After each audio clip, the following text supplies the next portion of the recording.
ये सीजेपी सब कुछ तय कर रही है क्या? मतलब सीजेपी ये कॉकरोच तय करेंगे देश में क्या होगा क्या नहीं होगा, किस पर केस होगा किस पर नहीं होगा, किसके केस वापस होंगे? मतलब वो रात को आते हैं, ऐलान कर देते हैं इन राज्यों में प्रदर्शनकारियों पर जो केस हुए हैं वो वापस होंगे, बात हो गई हमारी। वो बताते हैं साहब कि सरकार के प्रतिनिधि मिलने आए, वो बिहार सरकार का गृह विभाग का एक जो है पर्चा रिलीज लेकर आए जिस पर लिखा था कि प्रदर्शनकारियों के खिलाफ दर्ज सभी एफआईआर वापस ली जाएंगी।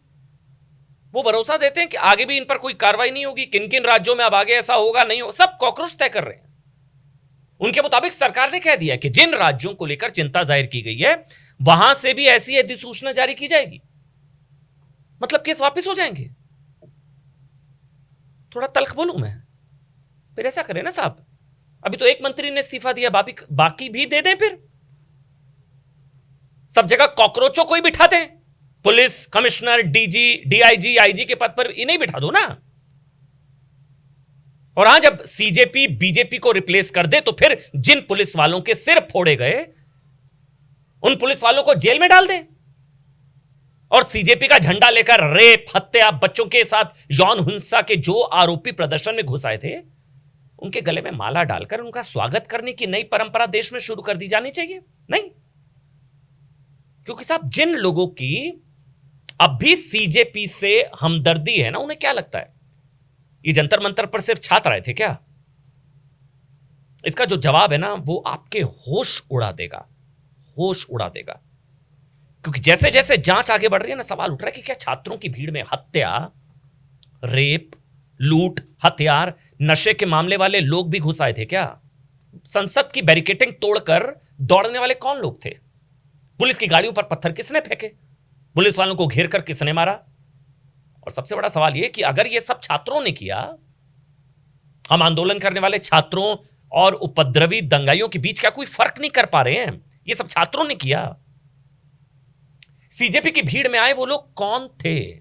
उन्हें किसने बुलाया? सीजेपी वाले कहते हैं हमारा कोई लेना देना नहीं, तो फिर किसके लोग थे? साहब वो एक दिन नहीं, आप हैरान हो जाएंगे जो मैं बताने जा रहा हूं आपको।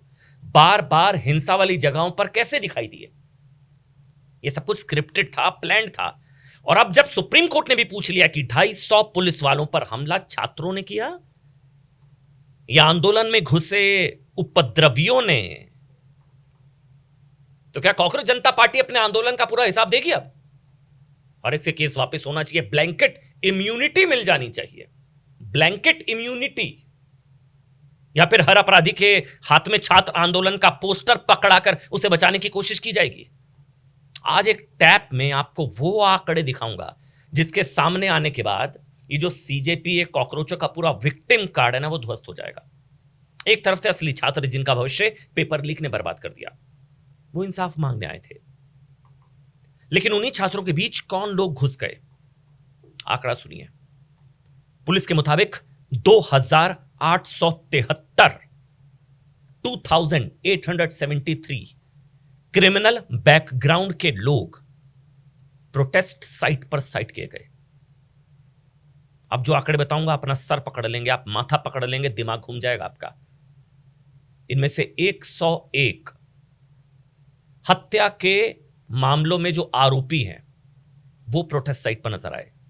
मर्डर के आरोपी 101, 62 हत्या की कोशिश अटेम्प्ट टू मर्डर के चार्जेस जिन पर है वो आरोपी, 284 डकैती और लूट के मामले वाले, 61 रेप के मामले वाले, बड़ी महिलाओं के साथ भी बड़ी अभद्रता हो रही थी ना, 61 रेप के मामले वाले, 229 आर्म्स एक्ट के मामले वाले। ये सिर्फ शुरुआत है साहब।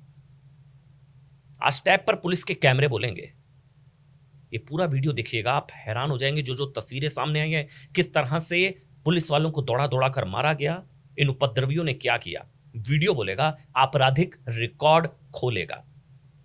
और उन 250 जख्मी पुलिस वालों की ना चोटें आज बोलेंगी, एक टैप पर पूरा सच, एक टैप और पूरा सच, जिन्हें कल तक पूरे नैरेटिव से गायब कर दिया गया था। मैं आज पूरी कहानी, पूरी क्रोनोलॉजी आपको बताने की कोशिश करूंगा। 20 जुलाई को देश ने क्या देखा? हमें दिखाया गया पुलिस ने लाठी चलाई, आंसू गैस के गोले दागे, छात्रों को सड़क पर दौड़ाया गया। लेकिन साहब कैमरे का रिकॉर्ड बटन वहीं दबाया गया जहां पुलिस ने कार्रवाई की। उससे पहले क्या हुआ, किसी ने बताया? वो हिस्सा तो काट दिया गया ना, वो तो सूट नहीं करता है। पुलिस पर लाठियां भांजी गई, पुलिस पर पत्थर चले, पुलिस पर हमले हुए, वो सूट नहीं करता है। संसद की तरफ बिना इजाजत मार्च किसने शुरू किया? लाउड स्पीकर से दी गई वार्निंग किसने नहीं मानी? एक के बाद एक बैरिकेड किसने तोड़े? पुलिस की गाड़ियों को किसने नुकसान पहुंचाया? गाड़ियों की टायरों की हवा किसने निकाली? संसद मान पुलिस स्टेशन के बाहर हंगामा किसने किया? वरिष्ठ पुलिस अधिकारियों को किसने घेरा? पत्थर किसने चलाए? और सबसे बड़ी बात, जब पुलिस ने रोका, समझाया, तो पूरा नैरेटिव बना दिया गया कि मोदी सरकार छात्रों से डर गई। अब तस्वीर बदल चुकी है। दिल्ली पुलिस ने जंतर मंतर और हिंसा वाली जगहों के आसपास मौजूद 2873 लोगों की पहचान की है और उनके क्रिमिनल बैकग्राउंड की जांच की गई है। उनमें से 989 लोगों के गंभीर आपराधिक रिकॉर्ड सामने आया। आसान भाषा में फिर से समझिए, करीब 34%, 34%, यानी जांचे गए हर 3 लोगों में से लगभग एक व्यक्ति ऐसा था प्रोटेस्ट साइट पर जिसका रिकॉर्ड किसी न किसी गंभीर अपराध से जुड़ा हुआ था। एक नंबर गौर से सुनिए दोबारा से, 101 लोगों पर हत्या के केस दर्ज, 62 पर हत्या की कोशिश के मामले, 284 पर डकैती और लूट के मामले, 61 पर रेप के मामले, 6 पर POCSO, protection of children from sexual offence POCSO, 25 पर महिलाओं से छेड़छाड़ के मामले, 229 पर आर्म्स एक्ट के तहत रिकॉर्ड, 135 झपटमारी के मामलों में और 19 किडनैपिंग। ये जंतर मंतर पर क्या हो रहा था? 67 लोग, 67 नशे और एनडीपीएस एक्ट से जुड़े मामले में आरोपी प्रोटेस्ट साइट के आसपास।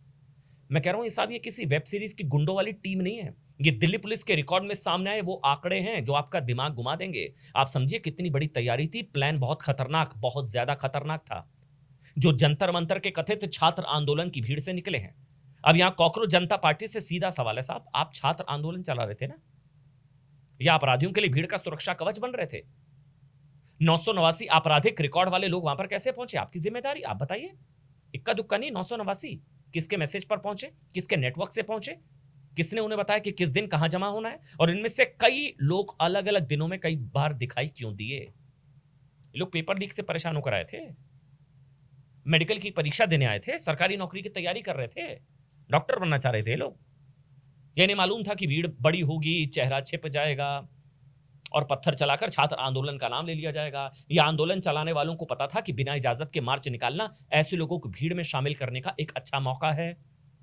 सीजेपी को ना साहब अब जवाब देना होगा, क्योंकि 989 कोई छोटी संख्या नहीं है। ये कोई 2-4 जेब कतरे नहीं है जो भीड़ में पहुंच गए, घुस गए, उन्हें पता नहीं लगा। इनमें आदतन और बार बार अपराध करने वाले लोग शामिल हैं, यहां तक कि अपराधी भी जिन्होंने बच्चों को भी शिकार बनाया। पॉक्सो हत्या के मामले से जुड़े 101 लोगों में से 42 के खिलाफ 2 या उससे ज्यादा मामले दर्ज थे। 2 मर्डर्स के आरोप। 12 लोग ऐसे थे जिनका रिकॉर्ड 10 या उससे अधिक मामलों तक फैला हुआ था। डकैती और लूट के मामलों वाले 284 लोगों में से 155 के खिलाफ एक से ज्यादा मामले थे और 31 लोगों का रिकॉर्ड 10 या उससे ज्यादा मामलों तक जाता। यानी कि ये गलती से ये भटके हुए नहीं थे, ये रास्ता भटककर जंतर मंतर पहुंच गए। इनमें ऐसे लोग भी थे जिनके लिए पुलिस थाना कोई नई जगह नहीं थी, जिन्हें बैरिकेड देखकर कानून याद नहीं आता है, जिन्हें भीड़ देखकर मौका दिखाई देता है। और अब उन तस्वीरों को दिखाते हैं आपको जो पुलिस की जांच में सामने आई है। 100 सीसीटीवी, 100 से ज्यादा सीसीटीवी की तस्वीरें। किसी के हाथ में पत्थर, कोई पुलिस की गाड़ियों को तोड़ रहा है, किसी को हिंसा वाली जगह पर रिकॉर्ड किया गया, वीडियो की टाइमलाइन, जगह का रिकॉर्ड, सीसीटीवी, सारे सबूत और ये सब कुछ लाइव तस्वीरें। लोगों के मोबाइल वीडियो, चेहरों की पहचान के लिए फेशियल रिकग्निशन सिस्टम, यानी इस बार नारे नहीं है, डिजिटल निशान भी हैं। आप सड़क से भाग सकते हैं साहब, कैमरे से नहीं भाग सकते। आप भीड़ में चेहरा छिपा सकते हैं, रिकॉर्ड से नहीं। अब सीजेपी का सबसे बड़ा बहाना भी खत्म हो गया। वो बहाना था ना, सब छात्र थे, हमारे लोग नहीं है, सब छात्र थे। नहीं साहब, दिल्ली पुलिस का डेटा कह रहा है सब छात्र नहीं थे।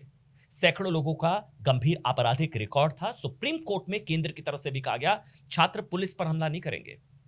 हिंसा के आंदोलन के अंदर घुसे असामाजिक तत्वों की भूमिका हो सकती है। अब सुप्रीम कोर्ट ने भी कहा कि इसकी जांच जरूरी है। करीब 250 पुलिस वालों पर हमला छात्रों ने किया या आंदोलन में घुसे उपद्रवियों ने? छात्र तो ऐसा कर नहीं सकते। करीब 250 पुलिस वालों पर हमला छात्रों ने किया या आंदोलन में घुसे उपद्रवियों ने। ये एक लाइन, एक वाक्य सीजेपी के पूरे विक्टिम कार्ड वाले नैरेटिव पर भारी है।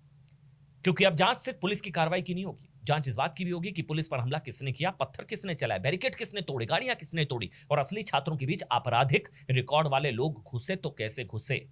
सीजेपी और उसके समर्थक अदालत इसलिए गए थे ताकि सिर्फ पुलिस को कटघरे में खड़ा किया जा सके, लेकिन अब जांच का कैमरा दूसरी तरफ भी घूम चुका है।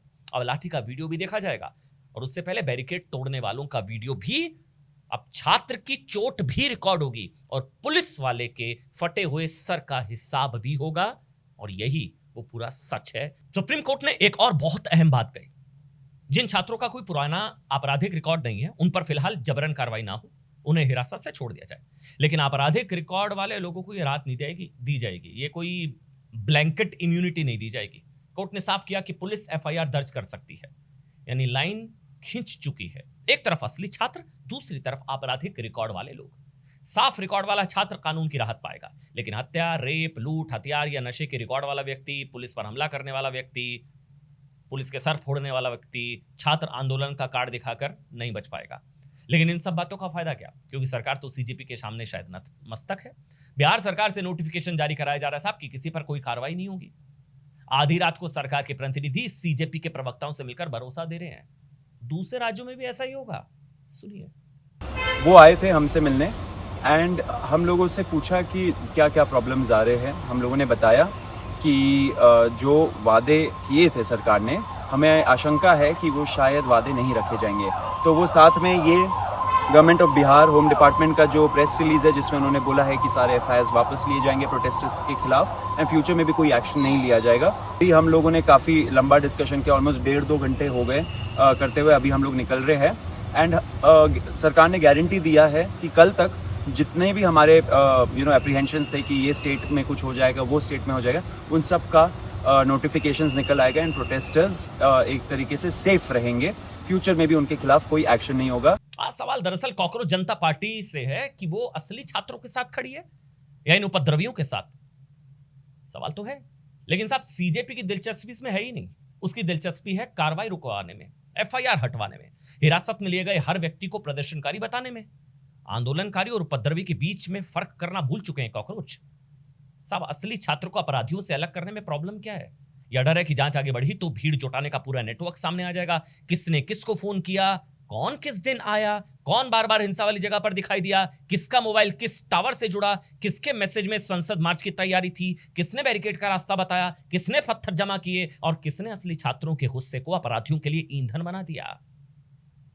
दिल्ली पुलिस ने 20 जुलाई की हिंसा के बाद 15 एफआईआर दर्ज की थी। 15 उस समय पुलिस ने 130 से ज्यादा पुलिसकर्मियों और करीब 65 छात्रों के जख्मी होने की जानकारी दी थी।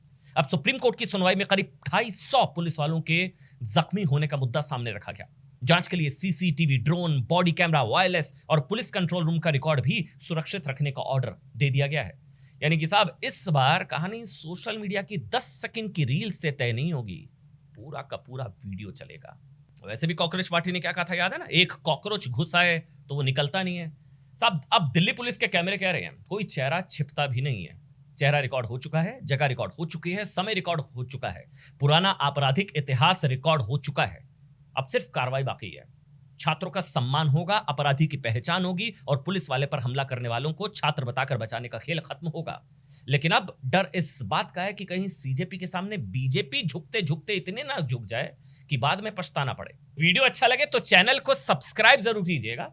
सब्सक्राइब कर लें तो साहब बेल आइकन जरूर दबाइएगा और इसे लाइक कीजिएगा, शेयर कीजिएगा, कमेंट बॉक्स में लिखकर इस चर्चा को आगे बढ़ाइएगा।